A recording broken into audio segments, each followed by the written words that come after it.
2047 vision document ఉందో దానిలో బీసీలు ఆర్థికంగా, రాజకీయంగా, విద్యాపరంగా, సామాజికంగా అన్ని రంగాల్లో కూడా ముందుండే విధంగా ఈ డాక్యుమెంట్ని తయారు చేయటం జరిగింది. బీసీల యొక్క జీవన ప్రమాణాలు మెరుగుపడే ఏదైతే ఈ డాక్యుమెంట్ ఉందో అది జగన్మోహన్ రెడ్డికి ఇష్టం లేదు. ఎందుకంటే జగన్మోహన్ రెడ్డి పెత్తందారి పోకడలు ఇంకా పోలా.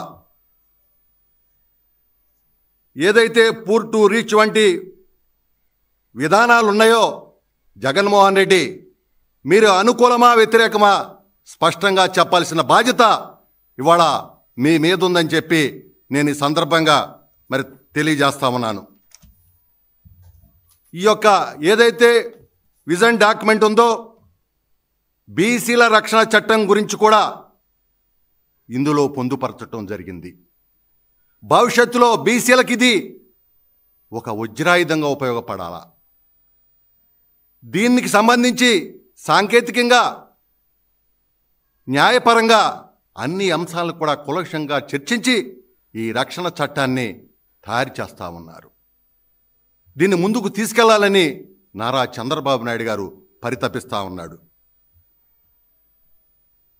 అంతేకాదు బీసీ ఫెడరేషన్లు కావచ్చు, బీసీ సంఘాలు కావచ్చు, బీసీ సమాజం కావచ్చు, బలోపేతం కోసం రోడ్ మ్యాప్ కూడా తయారు చేయటం జరిగిందని చెప్పి నేను తెలియజేస్తా ఉన్నా.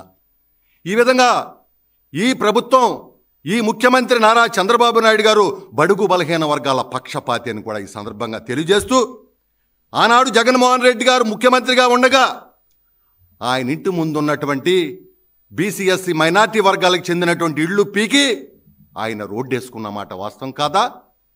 ఆయన బీసీల పక్షపాత? జగన్మోహన్ రెడ్డి గారు మీరు బీసీల పక్షపాత? మీరు ఆ విధంగా ఉంటే వాళ్ళ ఇళ్ళు పీకేవాళ్ళ? మీ రోడ్డు కోసం వాళ్ళ బలి పెట్టిన మాట వాస్తవం కాదా? ఈ రోజున ఈ ప్రభుత్వం, ఈ ముఖ్యమంత్రి నారా చంద్రబాబు నాయుడు గారు, మా ఉప ముఖ్యమంత్రి పవన్ కళ్యాణ్ గారు వారి నాయకత్వంలో ఈ రాష్ట్రంలో 4,500 కోట్లు ఖర్చు పెట్టి 3,000 కిలోమీటర్లో సిమెంట్ రోడ్లను ఎస్సీ బీసీ మైనార్టీ వర్గాలకు చెందిన వాళ్ళకి ఒక్క జనవరి లోపు మేము చేస్తామన్నామని చెప్పి గర్వంగా మనం చేస్తూ ఉన్నాం. ఇది బీసీల ప్రభుత్వం, ఇది బీసీల పక్షపాతి ఉన్నటువంటి ప్రభుత్వం. ముఖ్యంగా ఈ విజన్లో ఏదైతే ఉందో బలహీన వర్గాలకు ఆహార భద్రత, ఆరోగ్య భద్రత, ఉపాధి భద్రత, విద్యా భద్రత కల్పించే విజన్ 2047పై మీ విధానం ఏంటి అని చెప్పి కూడా నేను ఈరోజు మిమ్మల్ని అడుగుతా ఉన్నా. ఏదైతే P4 మోడల్ ద్వారా లబ్ధి పొందేటువంటి ఈ బడుగు బలహీన వర్గాలు ఉన్నారో మీరేమనుకుంటున్నారు? బలహీన వర్గాల లబ్ధి పొందుతున్నారనుకుంటున్నారా? పెత్తందారులు లబ్ధి పొందుతున్నారనుకుంటున్నారా? కనీసం జ్ఞానం కూడా లేకుండా మీరు మాట్లాడుతూ ఉన్నారే. ఇవాళ మేము బడుగు బలహీన వర్గాల్ని ఈ రాష్ట్రంలో రాబోయేటువంటి రోజుల్లో పారిశ్రామికవేత్తలుగా తయారు చేయాలనుకుంటా ఉన్నాం.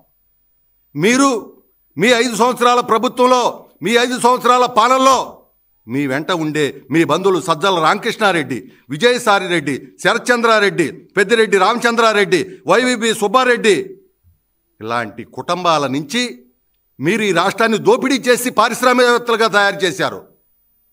ఈ రాష్ట్రంలో ఉన్నటువంటి కంపెనీలని అడ్డగోలకు దోపిడీ చేసి పారిశ్రామికవేత్తలుగా తయారు చేశారు. అంతేకాదు మద్యం ఏదైతే ఉందో ఆ మద్యంలో మొత్తం కూడా వైవి సుబ్బారెడ్డి, విజయసాయిరెడ్డి కప్ చెప్పారు. మొత్తం ప్రజల సొమ్మంతా కూడా మీరు దోపిడీ చేశారు. సొమ్ము మీకు, కష్టాలు పేద ప్రజలకి. ఆ రోజున 50,000 మంది చనిపోయిన మాట వాస్తవం కాదా? ఈ యొక్క కల్తీ మద్యం తాగి 25 లక్షల మంది కంటి చూపు, కిడ్నీ, లివరు, పక్షపాతం వచ్చిన మాట వాస్తవం కాదా? పేద ప్రజలకేమో అగుచాట్లా, మీకేమో దోపిడీ చేశారా?